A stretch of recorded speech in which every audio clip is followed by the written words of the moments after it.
So now we are going to begin with the next topic, which is the heart. So अभी तक हम क्या कर रहे हैं, पहली बात तो we are doing the main parts of circulatory system. Circulatory system की जो main parts है वो हम discuss कर रहे हैं, जिसमें हम blood discuss कर चुके हैं, blood vessels discuss कर चुके हैं. Now we are going to talk about the heart. So everyone knows हमारी body के अंदर heart होता है, that pumps the blood or that beats. So सबसे पहले दे रखा है the heart pumps the blood in the blood vessel. तो हार्ट का सबसे बेसिक चीज क्या है कि वो ब्लड को पंप करेगा ब्लड वेसल्स में. ब्लड भी हमें पता है क्या होता है, ब्लड वेसल्स भी हम पढ़ चुके हैं. It is located in the chest cavity. So हमारा हार्ट कहाँ लोकेटेड होता है, in the chest cavity.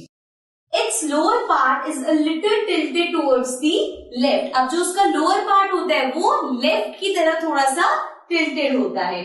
The heart is divided into 4 chambers. So हमारे हार्ट 4 chambers में डिवाइड होता है. मैं आपको इसकी फिगर बना के अच्छे से एक्सप्लेन करूंगी, अभी हम सिर्फ थ्योरी देख रहे हैं. So कितने पार्ट्स में डिवाइडेड होता है, 4 पार्ट्स में, which prevents the oxygen rich blood from mixing with carbon dioxide rich blood. अब यहाँ पे 4 चैम्बर्स क्यों बने होते हैं, 4 चैम्बर्स अलग अलग इसीलिए डिवाइडेड है ताकि जो ऑक्सीजन रिच ब्लड है और जो कार्बन डाइऑक्साइड रिच ब्लड है वो आपस में मिक्स ना. ओके, देन दी आर्ट्रिया और upper chamber. So this means ये जो अपर चैम्बर होता है that is known as atria. Okay, the atria और upper chamber contains the blood with no oxygen. So upper chamber में कौन सा ब्लड होता है, विच हैज नो ऑक्सीजन, ऐसा ब्लड जो कि ऑक्सीजन रिच नहीं है.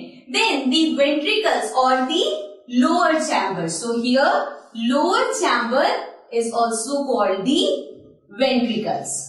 ठीक है, the ventricles or the lower chamber of the heart contain oxygen rich blood. So अभी हमने देखा जो ऊपर वाला पार्ट होता है means the arteria that contains ऐसा ब्लड जिसके अंदर ऑक्सीजन नहीं होता, और जो हमारे पास लोअर चैम्बर है उसमें ऐसा ब्लड होता है which is rich in oxygen. Okay, so अभी यहाँ पे खत्म नहीं हुआ, इसको आगे हम कंटिन्यू करते हैं. So now let's continue it. अब हमें आगे दिया हुआ है दी आर्ट्रिया एंड वेंट्रिकल्स. ये भी हमने पढ़ा, जो अपर पार्ट होता है that is the atria and the lower chamber is the ventricle. So arteria and ventricles both are individually divided within themselves into 2 chambers with the help of valves. अभी देखो हमने एक तो पढ़ा था कि 4 चैम्बर्स में डिवाइड होता है, फिर हमने देख लिया कि एक अपर हो गया एक लोअर हो गया. अब ये अपर और लोअर भी 2 अलग अलग चैम्बर्स में डिवाइड है. जैसे कि लेट्स सपोज ये अभी हमने देखा था एक अपर हो गया एक लोअर हो गया. Now they are also divided into 2 parts. तो टोटल हमारे पास 4 चैम्बर्स हो गए, राइट. अब यहाँ पे इन्होंने बोला है कि जो इंडिविजुअली डिवाइड होते हैं they are divided by the help of valves. Valves हमने भी जब पहले आर्टरीज और वेन्स का टॉपिक कर रहे थे तब ये आया था. वैल्व्स बेसिकली मींस एक ऐसी चीज होती है जो ओपन एंड क्लोज होती है जिसकी हेल्प से फ्लूइड पास थ्रू हो सकते हैं, right. Then from the left ventricles the biggest artery of our body called aorta begins. So यहाँ पे एक चीज ध्यान रखनी है, biggest artery of our body, ये आपको वन वर्ड में आ सकता है दैट इज एओर्टा. ठीक है, सो अब यहां से अभी कहां से बिगिन होती है, लेफ्ट वेंट्रिकल से. जो हमारे हार्ट का लेफ्ट वेंट्रिकल है वहां से हमारी बॉडी की जो बिगेस्ट आर्टरी है दैट इज एओर्टा वो बिगिन होती है. ओके, नेक्स्ट है हमारे पास the right atrium of the body receives, this will be heart. So हमारी हार्ट का जो राइट एट्रियम है वो क्या करता है, it receives deoxygenated blood from the body through a vein called vena cava. So वो डीऑक्सीजनेटेड ब्लड रिसीव करता है वेना कावा, एक वेन है उसकी हेल्प से. So vena cava is the largest vein of our body. Again अभी हमने यहाँ पे किया था the largest artery of the body, now we are talking about the largest vein of our body. So हमारी बॉडी की जो लार्जेस्ट वेन है that is called as vena cava. Okay, now अब यहाँ पे हमने हार्ट का जितना भी हमारा थ्योरी पार्ट था वो कंप्लीट कर लिया है. जो भी हमने डिस्कस किया है इधर मैंने शॉर्ट नोट्स में लिखा हुआ है, सो हम इसे क्विकली रिवाइज कर देते हैं. फर्स्ट पॉइंट था pumps blood to blood vessels. तो हार्ट का बेसिक फंक्शन क्या है कि वो ब्लड पंप करेगा ब्लड वेसल्स में। And then it is located in the chest cavity. Heart होता कहाँ पे है? चेस्ट कैविटी में। Then it is divided into 4 chambers. 4 chambers में हमारा हार्ट डिवाइड होता है।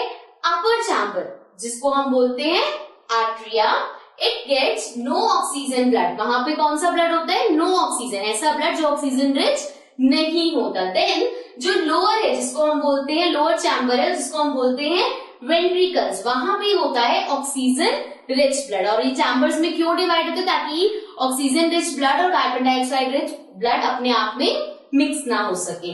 Then further divided by valves. अब ये जो 2 चैम्बर्स है ये फर्दर डिवाइड होते हैं वेल्व्स की हेल्प से, जो भी हमने यहाँ पे पढ़ा। देन है left ventricle biggest artery aorta begins. अब लेफ्ट वेंट्रिकल से हमारी बॉडी की जो बिगेस्ट आर्टरी है एओर्टा वो बिगिन करती है। Then right atrium it gets deoxygenated blood through vena cava. So right atrium को डीऑक्सीजनेटेड ब्लड मिलता है वेना कावा से। और वेना कावा क्या है? हमारी बॉडी की जो लार्जेस्ट वेन है। अगर आपको अभी तक कुछ समझ नहीं आया तो आपको सिर्फ ये पार्ट भी समझ आ गया तो दैट्स इनफ। यही हमने पहले भी डिस्कस किए। So this is all about the heart. Now we'll come to the diagram of heart. अभी जितनी चीजें आपने पढ़ी है वो हम डायग्राम में भी देखेंगे कहाँ कौन सी चीज लोकेटेड है। ओके अब आते हैं हार्ट के डायग्राम के ऊपर। ये देखने में बड़ा कॉम्प्लिकेटेड सा लगता है बट जैसे हम पढ़ के आए हैं तो अब अगर आप इसको समझोगे तो ये बहुत ज्यादा सिंपल है। सबसे पहले बात करते हैं, देखो यहाँ के अंदर वाले पार्ट पे आ जाओ। हमने पढ़ा था कि हार्ट 4 चैम्बर्स में डिवाइडेड होता है। अब वो 4 चैम्बर्स कौन से हैं? एक आपको ये पार्ट दिख रहा है, दिस इज 1 चैम्बर। इसी के नीचे वाला part this is the 2nd chamber. ये वाला पार्ट ये है 3rd चैम्बर और ये वाला जो पार्ट है ये है 4th चैम्बर। तो 4 चैम्बर्स हमने कहा था डिवाइड होते हैं और चारों चैम्बर हमें यहाँ पे दिख रहे हैं। देन हमने कहा था कि जो अपर पार्ट होता है मतलब ये दोनों जो है अपर पार्ट को हम क्या बोलते हैं? आर्ट्रियम। सो अगर ये दोनों एट्रियम है सो ये वाली साइड हो गई राइट एट्रियम, ये वाली साइड हो गई लेफ्ट एट्रियम। सो ये दोनों लेवल समझ आ गए। इसी तरह से नीचे वाला पे आ जाए तो नीचे वाला जो लोअर चैम्बर्स होते हैं वो क्या होते हैं? वेंट्रिकल्स। तो इस साइड वाला हो गया राइट वेंट्रिकल, इस साइड वाला हो गया लेफ्ट वेंट्रिकल। अभी राइट लेफ्ट भी समझना बहुत आसान है। हमने ये चीज पढ़ी थी कि जो हार्ट होता है वो थोड़ा सा लेफ्ट साइड पे टिल्टेड होता है। यहाँ पे आप देख सकते हो लेफ्ट साइड पे टिल्टेड है, मीन्स ये पूरी साइड इसकी लेफ्ट हो गई और this is the right side. Okay so यहाँ पे हमने राइट एट्रियम देख लिया, लेफ्ट एट्रियम देख लिया, left ventricle and right ventricle. अब इसके बाद हमने पढ़ा था, अब यहाँ पे अगर हम छोटी छोटी जो वेन्स और आर्टरीज जा रही हैं इनको देखते हैं तो ये वाली जो है this is the pulmonary artery. अब पल्मोनरी आर्टरी पे हमने पढ़ी थी, पल्मोनरी आर्टरी क्या करती है? हार्ट और लंग्स को कनेक्ट करती है। तो वो ये वाली आर्टरी ये यहाँ से इस तरह से बाहर की साइड जा रही है। सिमिलरली ये दोनों जो यहाँ पे बनी हुई these are pulmonary veins. Pulmonary veins क्या करती है? अगेन हार्ट और लंग्स को कनेक्ट करती है। सो ये हो गई पल्मोनरी आर्टरी, ये हो गई पल्मोनरी वेन। ठीक है, अब इसके बाद हम बात करते हैं कि ये जो चैम्बर्स हैं ये डिवाइड होते हैं with the help of valves, right. अब यहाँ पे देख लेते हैं वेल्व्स कैसे बने, पहले तो बड़े वाले देख लो, ये है, ये यहाँ पे ये वाला है, 2 पार्ट्स में डिवाइड हो रहे हैं, 2 पार्ट्स में डिवाइड हो रहे हैं। सो ये वाला हमारा होता है, this is known as tricuspid valves. और यहीं पे अगर हम इस साइड की बात करें so this is mitral valves. So ये वाला हो गया एक हमारे पास और एक ये हो गया, राइट। अब हमारे पास आ जाती है जो ये वाले, अब जो वेन्स और आर्टरीज में वेल्व्स है उनकी बात करें। जैसे यहाँ पे देखोगे भाई कौन सी वाली में है, पल्मोनरी आर्टरी में है, तो इसका नाम भी क्या है? Pulmonary veins. ठीक है, तो अब ये इस तरह से होगा।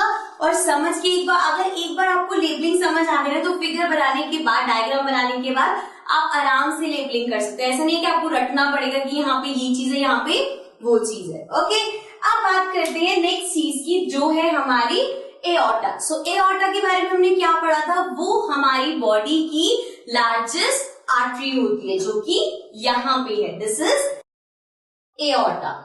ओके, सिमिलरली हमने पढ़ा था जो हमारी बॉडी की लार्जेस्ट वेन होती है दैट इज वेना कावा। अब वेना कावा भी यहाँ पे 2 है, वन इज दिस वन, दो है मतलब है एक, बट ये ऊपर वाला जो पार्ट है that is superior vena cava और जो नीचे वाला पार्ट है इसका that is inferior vena cava. ठीक है, तो अब देखते हैं कुछ बचा है, ये हमने डिस्कस कर लिए सारी। सो जितनी भी लेबलिंग है वो सारी हमने डिस्कस कर ली। अब ये जो एरोज है, अब ये एरोज बेसिकली क्या दिखाते हैं, ये दिखाते हैं ब्लड का फ्लो। जैसे कि अगर आप देखोगे ये एरो यहाँ पे है, सो दिस मीन्स इसमें से ब्लड इधर जा रहा है, सो यहाँ से जाता हुआ ये पल्मोनरी आर्टरी से पास थ्रू हो गया। इसी तरह से अगर हम यहाँ देखें तो यहाँ से ब्लड इधर आ रहा है और इधर से ब्लड कहाँ जा रहा है, यहाँ पे, विच इज एओर्टा। सो ये यहाँ से ऊपर जाता हुआ इधर से पास ऑन हो जाएगा।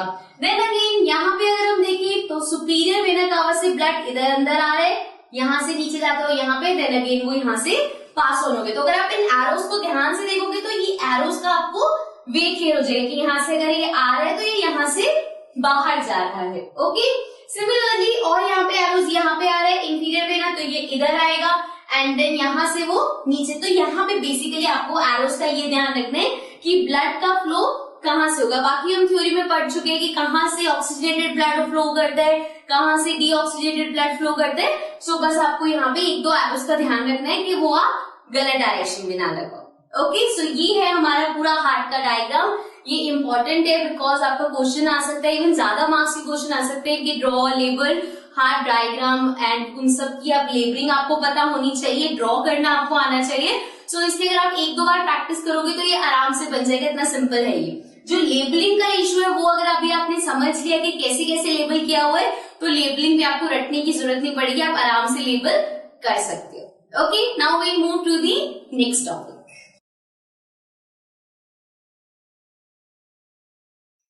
Now the next thing we are going to talk about is the heartbeat. अब heartbeat क्या होता है? We know that हमारा जो heart है वो टाइम टू टाइम बीट करता रहता है, ठीक है, रेगुलरली वो बीट करता रहता है। हिंदी में हम जिसको बोलते हैं दिल धड़कना, राइट। सो अब ये हार्टबीट है क्या? The muscles of the heart relax and contract continuously as it pumps the blood in the arteries. तो जब हमारा हार्ट आर्टरीज में ब्लड पंप करता है तो वो क्या करता है? रिलैक्स और कॉन्ट्रैक्ट करता है। सो इस तरह से वो मूव करता है, और ये जो मूवमेंट है उसका that is what heartbeat is. This rhythmic contraction and relaxation of the heart is called a heartbeat. अब ये जो कॉन्टिन्यूसली कभी वो कॉन्ट्रैक्ट कर रहे, कभी वो रिलैक्स कर रहे, फिर कॉन्ट्रैक्ट कर रहे, फिर रिलैक्स कर रहे, तो ये रिदमिक कॉन्टिन्यूस एक चीज बन गई है, that is what heartbeat is. The stethoscope is an instrument that is used to listen to the heartbeat of a person. अब यहाँ पे स्टेथोस्कोप आप सबने देखा होगा, जब भी हमें कफ हो, कोल्ड हो या कोई भी दिक्कत हो, हम डॉक्टर के पास जाते हैं तो सबसे पहले उनके पास एक ऑर्नामेंट होता है, इंस्ट्रूमेंट होता है जिनको वो अपनी ईयर्स में लगाते हैं। देन उसके साथ एक चेस्ट पीस होता है जो वो आपकी चेस्ट पे अप्लाई करते हैं, देन वो आपकी हार्ट बीट को सुनते हैं। सो स्टेथोस्कोप एक ऐसा इंस्ट्रूमेंट है जो हेल्प करता है आपकी हार्ट बीट को सुनने में। It amplifies the heartbeat so that the doctor can monitor it and find out the patient's condition. So doctor उसकी हेल्प से पेशेंट की कंडीशन को समझ पाते हैं, बिकॉज वो उसको देख सकते हैं कि हार्ट बीट कैसी चल रही है, नॉर्मल है, फास्ट है, स्लो है, या जो भी डॉक्टर्स को जानना होता है, तो उसकी हेल्प से उन्हें पेशेंट की कंडीशन का पता चल जाता है। It contains two earpieces। तो यहाँ पे स्टेथोस्कोप की बात हो रही है। सबसे पहले उसमें 2 earpieces होते हैं जो डॉक्टर कानों में लगाते हैं। A tube that contains them to a chest piece comprising of a sensitive diaphragm। So अब क्या होता है, ये 2 पीस है, फिर एक ट्यूब लाइक स्ट्रक्चर कहाँ तक जाती है? चेस्ट पीस है, और उस चेस्ट पीस पे जो राउंड सर्कल में होता है that is called the diaphragm. So वो स्टेथोस्कोप को बेसिकली इन्होंने डिफाइन किया कि वो कैसा होता है। Okay, so now we move to the next topic. अब नेक्स्ट टॉपिक मतलब हम यहाँ पे हमने सर्कुलेटरी सिस्टम के बारे में पढ़ लिया, अब हम यहाँ पे बात करेंगे एक्सक्रीटरी सिस्टम के बारे में। सर्कुलेटरी सिस्टम में 3 मेन पार्ट्स थे, ब्लड, ब्लड वेसल्स और हार्ट, तीनों के बारे में हमने स्टडी कर लिया। Now we move to the next topic.